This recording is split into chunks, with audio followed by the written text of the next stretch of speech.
కొన్ని రకాల medicals danger drugs గా మారుతున్నాయా? పెద్ద ఆపరేషన్ల తర్వాత ఉపశమనానికి వినియోగించే డ్రగ్స్ మోతాదుకు మించి వాడటమే ప్రమాదకరంగా మారిందా? టెపెండాల్, ట్రెమడాల్, ఆల్ఫాజోలం వంటి డ్రగ్స్ కు డేంజర్ ముద్ర పడటానికి కారణాలేంటి?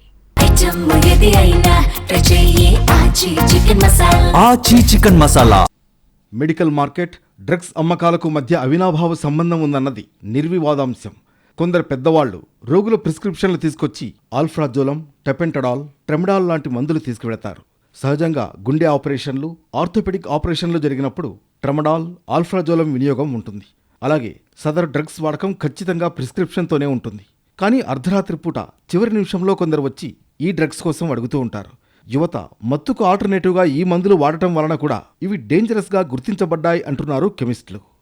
ఈ యూత్ ఉందనుకోండి, వాళ్ళు ఏదో గంజాయికనో అది దొరకలేదనో లేకపోతే ఇంకోటి అలవాటు పడి ఈ ట్యాబ్లెట్లు ఎక్కువ మోతాదులో వేసుకొని వాళ్ళ యొక్క లైఫ్ స్పాన్ నిద్రపడుతుందనో లేకపోతే వాళ్ళ యొక్క లైఫ్ స్పాన్ తగ్గించుకొని వాళ్ళ జీవితాన్ని నాశనం చేసుకుంటున్నారు.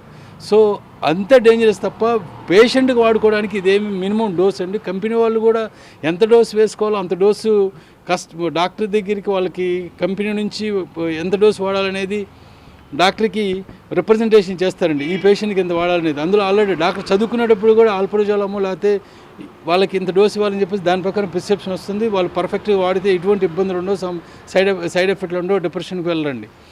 ప్రధానంగా మందుల తయారీలో ఏది ఎంత మోతాదులో వాడాలి అనే అంశం కూడా చాలా క్లియర్గా ఉంటుంది. ఎన్ఆర్ఎక్స్ డ్రగ్స్గా సెపరేట్ చేసి వీటిని అందుబాటులో ఉంచుకుంటారు. ఒకేసారి ప్రిస్క్రిప్షన్లో ఇచ్చిన మోతాదుకు మించి వాడడం ద్వారా డ్రగ్స్ డేంజర్గా మారతాయి.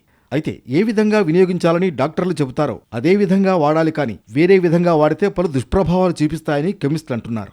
ఏదైనా కూడా మీరు ఒక ఎగ్జాంపుల్ తీసుకోండి, ఎక్కువ మొబైల్ చూడటం, ఎక్కువ మూవీస్కి వెళ్ళటం డిట్రాక్షనే కదా అది.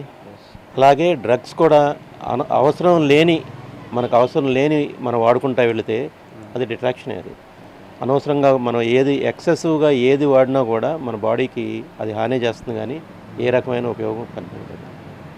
మరోవైపు డ్రగ్స్ దందాపై ఈగల్ టీం ఉక్కుపాదం మోపుతోంది. డ్రగ్స్ వల్ల మనిషి అన్ని విధాలుగా నాశనమవుతాడని ఈగల్ అధికారులు చెబుతున్నారు. హార్ట్ ప్రాబ్లమ్స్ వస్తాయి, కిడ్నీ ఫెయిల్యూర్స్ వస్తాయి, లివర్ ఫంక్షనింగ్ దెబ్బతింటుంది. ఈ విధంగా సూసైడ్ టెండెన్సీ కూడా పెరుగుతుంది. ఈ విధంగా డ్రగ్స్ తీసుకోవడం వల్ల హెల్త్ పరంగా ప్రాబ్లమ్స్ వస్తాయి. అలాగే సోషల్ ఎకనామిక్ ప్రాబ్లమ్స్ కూడా వస్తాయి. బయట సమాజంలో గౌరవాన్ని కోల్పోతారు, అలాగే ఆర్థికంగా చితికిపోతారు. ఈ విధంగా దెబ్బతింటారు సమాజంలో. అలాగే బంధువులలో కూడా ఐసోలేటెడ్ అవుతారు. ఫ్రెండ్స్, ఫ్యామిలీ, ఈ విధంగా ప్రతి ఒక్కరిని దూరం చేసుకుంటారు. సో కాబట్టి డ్రగ్స్ తీసుకోవడం వల్ల ఏ రకంగా కూడా పాజిటివ్ లేదు, మొత్తం నెగటివే ఉంటుంది.